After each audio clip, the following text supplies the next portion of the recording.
Достар, сіздерге неге витаминдер мен минералдарды ішу керекпіз? Не үшін ағзамызға витаминдер мен минералдарды толықтырып тұру керекпіз? Сол жөнінде ақпарат айтқым келеді. Презентацияға назар аударыңыздар. Сіздермен бірге Гүлнар Қуанышкерейқызы.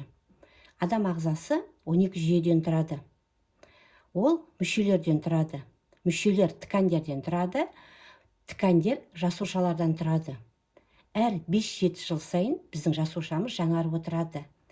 Енді осы 5-7 жылдың ішінде біздің ағзамызда 5 жыл бұрын, 7 жыл бұрын болған ескі жасушадан ештеңе қалмайды. Бірақ неге біздер жасармаймыз? Қазір себебін түсіндіремін. Біздер дәрігерге мүше ауырғанда, тек қана қандай да бір орган ауырғанда, сол кезде дәрігерге барамыз.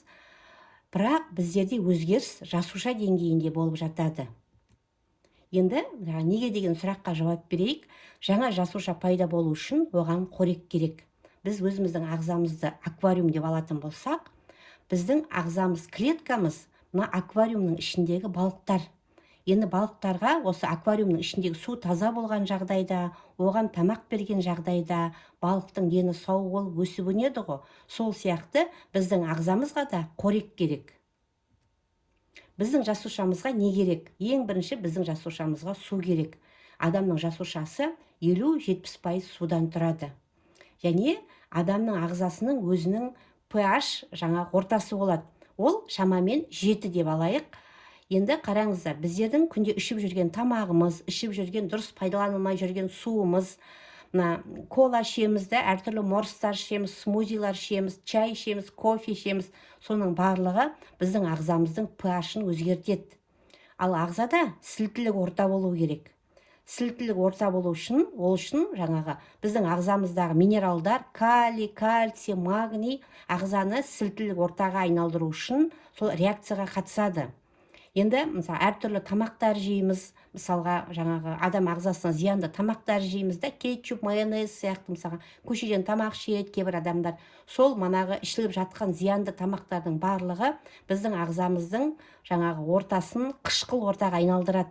Сол кезде енді ағза олай тұрмайды ғой, ол деген сілтілік ортаға айналу үшін біздің ағзамыздан калий, кальций, магнийлерді алып, ол сүйектен алуы мүмкін, ол шаштан алуы мүмкін, ол тістен алуы мүмкін. Ол біздің әртүрлі нелерімізден, органдарымыздан алуы мүмкін, бірақ ағзаны сілтілік ортаға айналдырып әкеліп қояды. Сол кезде біздің ағзамыз шаштарымыз түсіп бастайды, тырнақтарымыз сынып бастайды, сүйектеріміз, буын-буындарымыз ауырып бастайды. Өйткені ағза минералдарды, калий, кальций, магний, натрийларды біздің бойымыздан алып жатыр. Ал шын мәнінде ол біздер күнделікті тамақтан алу керек болатынбыз. Енді екіншісі біздерде тазару. Ағзаны тазартып тұру керек.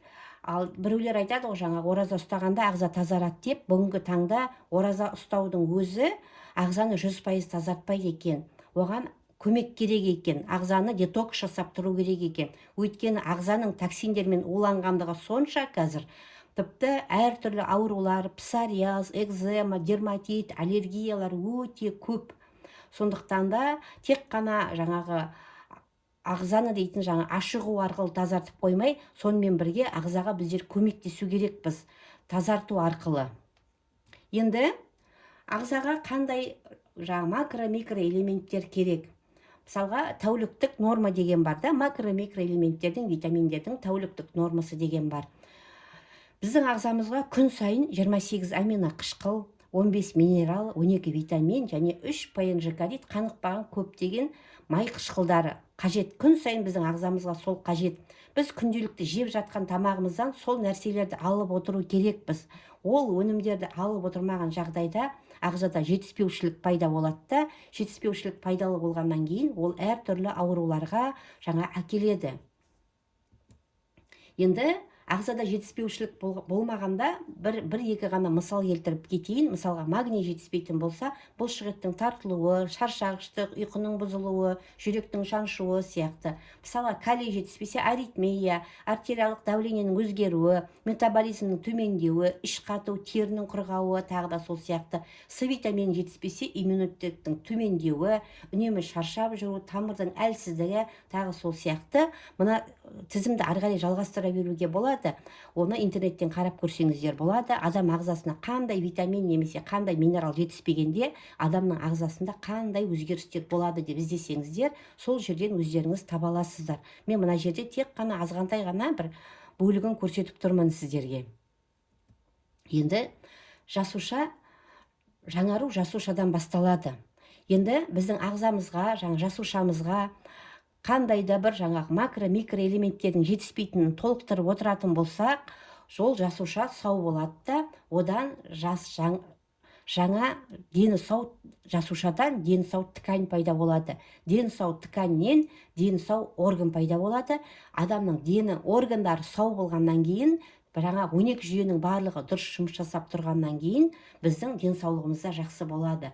Біз қай кезде дәрігерге барамыз? Біздер мына орган деңгейінде барамыз дәрігерге. Тек қана бір жеріміз ауырғанда ғана дәрігерге барамыз, бірақ өзгерістің барлығы жасуша деңгейінде болып жатады. Енді Meren Health компаниясы не ұсынады?